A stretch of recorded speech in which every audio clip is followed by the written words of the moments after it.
Maktoum Prod. N'oubliez pas de vous abonner et activer la cloche de notification. amoo ci pexe parce que tu n'as pas répondu à une attente boo xamante ni daf ko amoon ni nga koy joxe muy lekk ak naan yëgoo ne dafa am benn ambition immatérielle boo xamante ni daf ko am mooy dafa soxla nag identifié wu dans une communauté. Et quand les médias sociaux sont arrivés mu nekk nag benn bouleversement médias sociaux wala asociaux est-ce que ça a socialisé wala ndax dafa gën a yàq sax socialisation bi ci sunu biir gis nga pugilat yi d'un côté comme de l'autre médias sociaux yi li benn boroom xam-xam doon wax naan ñële dañoo ñor ba xëm ñun ñoraguñ sax daal di lakk xawma nga xamante ni ñoom ils ont pris le temps ñu xool lii ñuy produire consommation bi nan lañ koy defee bu ñu ko xamee xool nan lañ koy jëfandikoo nan lañ koy retarder souvent même évolution mën nañ ko retarder ñun on ne produit pas nous sommes une société de consommation léegi ñoom lu ñu produire ñun ñu consommer ko et que ñun moment bi ñu koy consommer bàyyiwuñu xel li nga xamante ni moom mooy ñun fi ñu toll ak enjeu yi ñu am ak ndimbal nan lañ ko mën a jëlee jëfandikoo ko plutôt que ñu koy subir nekkatul bénéfice mais plutôt dañ koy subir les médias sociaux gars yu bari théoriser ci tamit bi muy ñëw ak ay promesses comme télévision man moom laa jàng mais comme télévision da ngay gis ne écran de télévision à la base écran ñi nga xamante ni xam nañ football temps wu xale boo doon football dañ naan la defal écran ci kanamam boo defee écran ci kanamam mën na laa bañ a gis mën naa bañ a gis li nekk ci kaw. Écran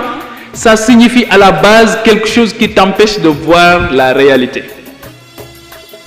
loolu la écran di signifier moo tax ma ne am na outil yoo xamante ni n'importe qui waru ko jëfandikoo maa ngi koy wax ci benn waxtaan ma liiroon benn interview bu Michelle Obama bi ñu nekkee à la présidence des États-Unis mu ne doom yi sax Chacha ak Malia mu ne elle ne regarde la télé que le samedi mu ne duñ seetaan télé du lundi au vendredi ñun léegi dans nos maisons dans chaque coin de la maison on juge utile de mettre un téléviseur dans les chambres on met un téléviseur et je ne comprends pas je ne connais pas le projet je ne sais xawma lan mooy le projet qu'est-ce qu'on veut démontrer en réalité déjà on a les smartphones léegi télé ci poche la ñuy wax léegi télé ci poche en plus nga bëgg a wutaat ay téléviseurs fu nekk nga def fa télévision yépp ay tàkkandoo en même temps mais qu'est-ce que tu veux démontrer à la fin de la journée c'est quoi le projet de vie de ta progéniture yow sa doom yi lan nga leen bëggal à la fin de la journée fu nekk am na télé contenu bi amoo ci benn maîtrise am na ñu ci liggéey ñoom saa bu ñu xëyee pour que nga am na ñuy produire le téléviseur dañoo bëgg nga koy jënd parce que xam nañ ne yow consommateur rek nga xam nañ ne tu ne peux pas résister à la consommation am na ñuy liggéey pour le contenu bi ñu ciy def yow xam nañ ne tamit mënoo résister loolu bëgg nga xam série yi daw yëpp benn bu ci nekk bëgg nga xam son contenu bëgg nga ko suivre bëgg nga xam les personnages yi ci nekk bëgg nga xam nangam bëgg nga xam fan lay mujjee ah chaque jour ñu ne la fii mooy suite bi nangam nga bëgg ko topp mais loolu nag ala mënoo ko boole ak nga nekk dootoo nekk àdduna daf lay tasaare donc écran c'est quelque chose fondamentalement qui t'empêche de voir la réalité donc loolu moo tax bi les médias sociaux ñëwee la promesse des médias sociaux c'était une authenticité dañ ne léegi daal avec les médias sociaux c'est fini léegi foofu authenticité moo fay am transparence moo fay am ouverture aussi moo fay am mooy dinañ démocratiser maintenant l'accès à l'information dinañ démocratiser aussi le personnel bi nga xamante ni ñoom ñoo doon ci ñëw parce que c'était à la limite extrêmement fermé n'importe qui ne pouvait pas être journaliste n'importe qui ne pouvait pas être technicien dans les médias contrairement ak léegi on peut se lever un bon jour et mettre du contenu ku nekk fu la neex nga tal sa live ku nekk fu la neex nga commencer def Facebook live wala nga dem Instagram wala nga dem feneen et tu mets du contenu yow waajaluñ la pour loolu xam nga bu fekkee ne penc mi ñëpp war a jël kaddu problème dafay poser ñëpp mënuñu wax ñëpp mënuñu di joxe di prodiguer ay conseils am na koo xamante ni moom déglu rek la war a def ak jëfe am na koo xamante ni saa bu yëkkatee kàddoom di wax dafa war a laaj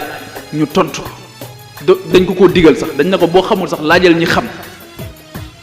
donc ñëpp mënuñu nekk ci benn c'est-à-dire c'est une époque boo xamante ni on voudrait qu'il y ait comme ça benn kii boo xamante ni doy na kéemaan doo xam sax noo koy qualifier alors que loolu mënul nekk am na si ñoo xamante ni ñoom dañu war di wax ñu leen di déglu pour jëriñu am na si ñoo xamante ni nag dañu war a sa àlluwa bu gàttee comme man da nga war a nekk dans une posture d'écoute active boo xamante ni dina la permettre nga mën a jëriñu donc où est-ce qu'on en est avec la promesse?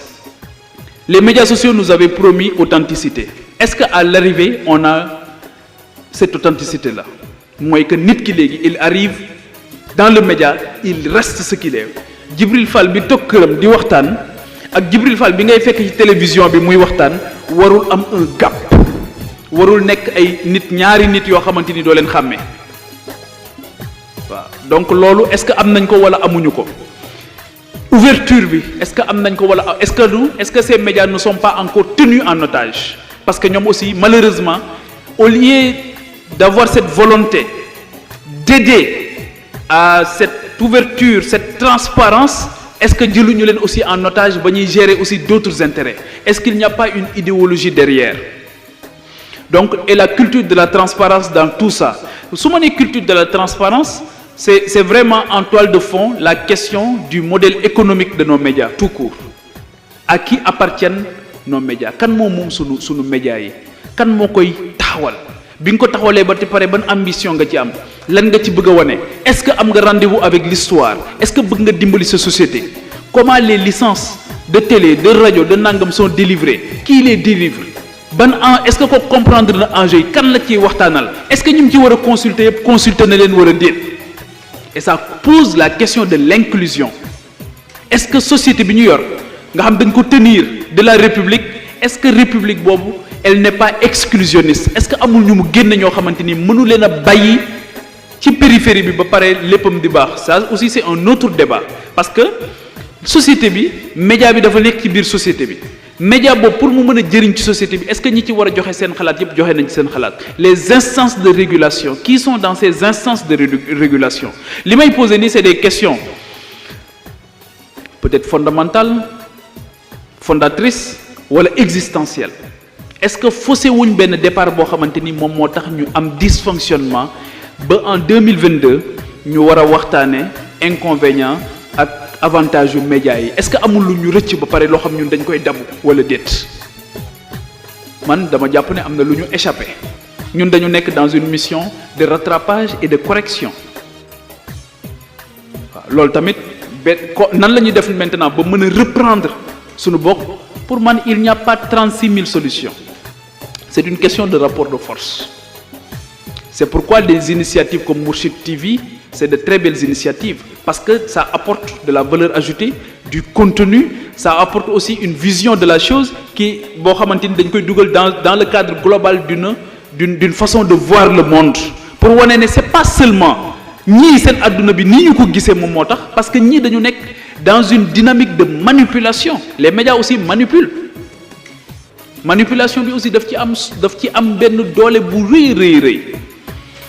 et que nit ki bu amul taxawaay xam ne am benn am ba pare am ku koy dimbali aussi parce que pour man il faut que ñuy dimbalante ci société yenn saa yi nit woo la ne la dégg naa nit wax dara loolu lan moo ci am wala déet démb dama am fu ma toogoon bi ñuy reer ma toog di gis benn kuy jàngat di jàngat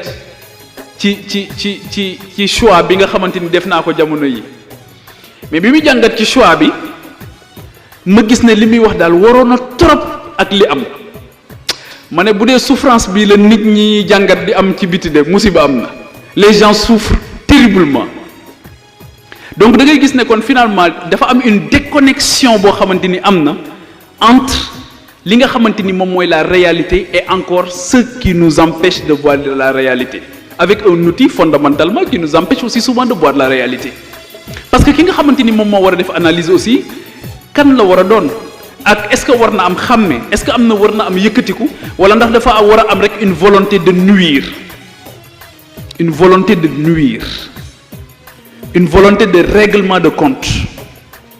wala une volonté d'enrichissement illicite la question de la corruption donc avantage les médias sociaux seen avantage on n'en discute pas si ils sont très bien utilisés mën nañu dimbali tey li ñuy def ki gën a sori ci àdduna bi daal di koy gis di ko seetaan parce que là où la télévision doon la toogloo ci benn fauteuil di la rendre paresseux parce que télévision aussi loolu la da lay rendre paresseux et tu ne réfléchis pas quand tu regardes la télé li ngay def mooy moom moo lay dicter yow li nga war a kii da ngay figé wu mu lay wax ne lii moo war a xew après lii mooy xew yow ngay anticiper après lan moo war a xew wala nga jóge ci yaa ngi ci événement bii romb léegi wala yooyu donc paresseux bu fekkee ne l'avantage de la rajo mooy que mën nga ko yóbbu fu nekk c'est à 80% de proximité daf lay dimbali ci nga mën a am l'instantanéité ak li nga xamante ni moom mooy xew mais fondamentalement tout dépend de comment mettre en corrélation entre ces outils yi nga xamante ni ñëw nañ ci sunu dund par rapport ak li nga xamante ni moom mooy itte bi nga xamante ni am nañ ko ci doomu aadama bi mën a nekk li nga xamante ni moom la war a doon man su ma jàngat yépp foofu la est-ce que lii ñëw ci sunu société yépp dina permettre nit ki mu mën a assumer sa dignité humaine dina permettre nit ki mu mën a xam boppam dina permettre nit ki mu mën a comprendre le rôle bi mu war a jouer dans la société dina permettre nit ki mu mën a comprendre le sens de sa présence sur terre ou pas et ça repose mooy ñaari problématiques yi ma wax léegi la question identitaire et la question du vivre ensemble pour man ñaaru nattukaay yu am solo la fan laa ci toll fan laa toll ci xam suma bopp ak fan laa toll ci jëflante ak nit ñi destin croisé défi et responsabilité suñu borom boole nañu ba pare nous devons vivre en société moom sax mu jox ñu ci ndigal ne na ngeen ko rafetal léegi quels sont les défis à assumer à relever et quelles sont les responsabilités à assumer si on n'a pas une claire conscience une prise de conscience réelle par rapport ak mission bi nga xamante ni am naa ko nga xamante ni bokkuma ak bàyyima bi nga xamante ni moom dafa war a lekk ba suur naan ba màndi ak yeneen yi nga xamante ni yépp mooy les besoins animaux man dafa am leneen lu ñuy xaar ci man loolu ñuy xaar ci man est-ce que man pare naa pour assumer ko wala déet mooy question bu fondamentale boobu nit ki di posé wu mooy man lii may def nii liggéey bi may def que ça soit média ou que ça soit autre chose mu ne nit ki war na di laaj boppam jamono bu nekk la question très simple qui est la suivante mu ne who will cry when you die kan moo lay jooy bés boo dee kan moo lay jooy bés boo dee mu ne bés boo fi jógee kan moo lay jooy yow wala ndax boo fi jógee nit ñi dañuy sant yàlla wala déet keroog maa ngi ciy waxtaan ak sama papa ba ma wax ko mu ne ma mu tudd ma benn ku nekkoon ci wàllu yoon bon c'était un juge quelque part au Sénégal mu ne ma bi mu dee nit ñi dañ doon daanaka xaw nañoo sabaru sax ngir sant yàlla ma ne ko loolu de musiba la parce que foofu dafay poser wu la question de l'impact dans la vie des concitoyens ban impact nga ci am mu ne booy gane àdduna tu restes une promesse un espoir nit ñi dañuy bépp ndeysaan rayal la xar rayal la nag ñëpp kontaan ñu ne kii kat yaakaar la mais yaakaar boobu nag il faut que jamono bu nekk Pape Djibril Fall nga ne waaw man yaakaar bi sama papa ak sama yaay amoon ak sumay mbokk bég sama bésu judd mais man est-ce que yaakaar boobu maa ngi koy dëggal wala déet yaakaar promesse tu es une promesse un espoir nit ñi bég nañ léegi li ñu bëgg mooy yow léegi yaa ngi jooy nag booy ñëw loolu moo tax la responsabilité des parents de la famille reste cruciale parce que yow nit ñi dañ doon reetaan yow ngay jooy parce que monde bi ngay ñëw xamuloo fi yow fii xamoo fi da nga am ay peur am ay crainte légitime ñi nga fekk si nag ñoom ñoo war a dissiper sa peur yooyu ñoom ñoo war a tax loolu ngay ragal ndax xamoo fi ñoom ñu fexe moo tax li ñu war a njëkk a xeex mooy sa quiétude mooy ña ngay sonn ci yow ña ngi lay jox nga lekk sooy jooy ñoo ngi jéem a comprendre lu ngay jooy mais après nag dañu amat beneen responsabilité ndax ay sàmm lañu dañu war a fexe nga denc ci réer dañu war a fexe nga wér dañu war a fexe nga jàng bu baax dañu war a fexe nga comprendre lan ngay def si yow ci société bi fàttali la aussi ne la tu étais un espoir léegi li ñu bëgg à la fin de ta vie bés bu sunu borom di yónni malayka bi muy ngëpp sa ruu dañoo bëgg nag que la situation bi amoon le contraire am yow da nga doon jooy ñun ñuy ree léegi dañoo bëgg booy dee ñun ñuy jooy yow ngay ree ndax bu ñuy ngëpp sa ruu daje nga ak sa ngërëmal sa borom parce que tu n'as pas oublié li tax ñu indi la ci kaw suuf moom gis nga finalement c'est tout un programme c'est tout un challenge donc nit ki jamono bu nekk war naa génn ci zone de confort am loolu moo tax jëmm ji nga xamante ni tey en tout cas moom moo tax ñu daje fi muy Serigne Mouhamadou Moustapha Sy musul jóg durant toute sa vie de questionner loolu sa redevabilité vis-à-vis de sa société jaral na ko lu ne nag brimé nañ ko ci lu ne daj na ko ci dugg na ci kaso lu ne daj na ko ci lu ne dégg na ko ci mais jamono bu nekk mu ne responsabilité bi ma am ci société bi dinaa ko assumer loolu moo tax lu xale yi gën a judd lu xale yi loo gën a nekk xale yi am cofeel bu rëy ci moom parce que ba muy am responsabilité boobu di ko assumer mooy dane woon xale yi war a judd dans 20 ans wala 30 ans dinaa fexe ba bu ñu gënee àdduna comprendre le sens de leur présence sur terre waaye dinaa leen yaral ay waajur yoo xamante ni dinañ nekk un espace d'épanouissement pour seeni doom loolu mooy responsabilité mais loolu pour nga def ko il faut que nga xam nag lan ngay sacrifier dañu moom dafa sacrifier wu léegi ñun lan lañu nar a sacrifier pour suñu njaboot ñoom et c'est ça l'essence même de la république mooy que ne elle est née d'une révolte contre les facilités et les injustices mais la république c'est une promesse que chaque génération vivra mieux que la précédente lii rek mooy république est-ce que la promesse elle est tenue ou pas ah Imam Cheikh Sarr je pense que y a à manger et à boire est-ce que cette promesse-là elle est tenue ou pas est-ce que depuis 1960 ñiy gane àdduna ci Sénégal ah léegi de li xew mooy sunu yaay yi dañ naan ñu jamono léegi naqari na sunu papa yi tamit dañ naan ñu jamono léegi naqari na kon la promesse n'a pas été tenue la promesse bu ñu koy tenir promesse yi bu ñu koy tenir mooy tey man maa war a gën a noppalu sama papa dafay sonn pour man ma noppalu mais man damay sonn pour sama njaboot gën a noppalu comme ça c'est comme ça que les générations doivent